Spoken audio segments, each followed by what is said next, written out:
Moto అన్నయ్య కాస్త ఓపిక పట్టు, ప్లేట్ లో పెట్టిస్తాను కదా. సారీ టీ కొట్టు బాబాయ్, నీ సమోసాలు చూడగానే నాకు నోరు ఊరిపోతుంది. వెంటనే నన్ను నేను కంట్రోల్ చేసుకోలేకపోతున్నాను.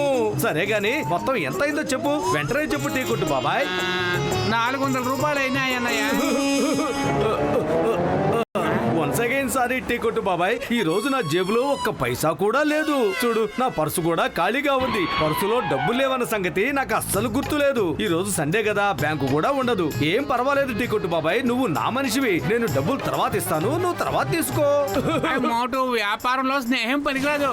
అటు చూడు, పెద్ద అక్షరాలతో రాశాను, డబ్బు నేడు అప్పు రేపు.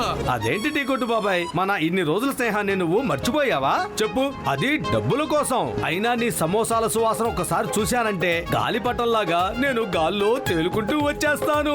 అరే డబ్బులు రేపు తీసుకోవచ్చు కదా, ప్లీజ్ టీ కొట్టు బాబాయ్. కథలు నాకు చెప్పకో, ఇక్కడ రాసి ఉంచాను కదా, డబ్బు నేడు అప్పు రేపు అని. టీ కొట్టు బాబాయ్, కేవలం డబ్బు కోసం ఎంతో గౌరవ మర్యాదలున్న మోటు గారితో గొడవలు పడతావా? ఇది చాలా దారుణం. ఇవిగో 400 రూపాయలు. మోటు గారు, మీరేమి దిగులు పడకండి. మీరివ్వాల్సిన 400 రూపాయలు నేనిచ్చేశాను. రేపు బ్యాంకు తెరిచిన తర్వాత ఆ డబ్బు నాకివ్వండి.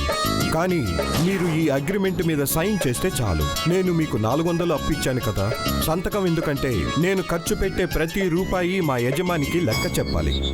Thank you very much. ధన్యవాదాలు, చాలా చాలా కృతజ్ఞతలు. రేపు ఉదయం మీరు ఇక్కడికే రండి, మీరు ఇచ్చిన డబ్బులన్నీ ఇచ్చేస్తాను. ఏది ఎక్కడ సైన్ చేయాలో చెప్పండి, త్వరగా చేసేస్తాను. ఇదిగో సైన్ చేసేసాను.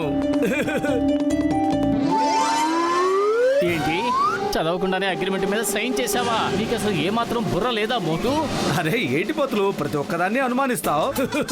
ఆ అగ్రిమెంట్ ని ఎలా చదవమంటావు? ఒక ముక్కు మొహం తెలియని వ్యక్తి నా దగ్గరకు వచ్చి నాకు డబ్బులు సహాయం చేశాడు. అది ఎంత గొప్ప విషయం.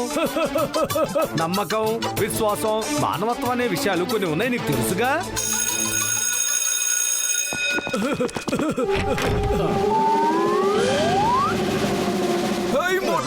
నువ్వు ఈ అగ్రిమెంట్ మీద సైన్ చేసావు, 400 ఈయన దగ్గర తీసుకున్నావు. దానికి బదులుగా 6 నెలల పాటు ఈయన భవనంలో నువ్వు పని చేయాలి. అయినా ఇంతవరకు నువ్వు ఈయన భవనానికి వెళ్ళలేదు. ఎందుకు వెళ్ళలేదు? ఇది తప్పు కదా. అగ్రిమెంట్ సైన్ చేసినప్పుడు అవన్నీ తెలుసుకోవాలి కదా. కదా కదా కదా కదా తెలుసుకోవాలి కదా. అరే ఏంటిది, ఇది అబద్ధం. ఇలాంటి అగ్రిమెంట్ మీద నేను అసలు సైనే పెట్టలేదు. అంతా అబద్ధం. చూసావా మోటు, అనాలోచితంగా సంతకం చేస్తే ఫలితం ఇలాగే ఉంటుంది. ఇక వెళ్ళి ఆయన భవనంలో 6 నెలల పాటు కూలి పనులు చేస్తూ బతుకు. లేదు.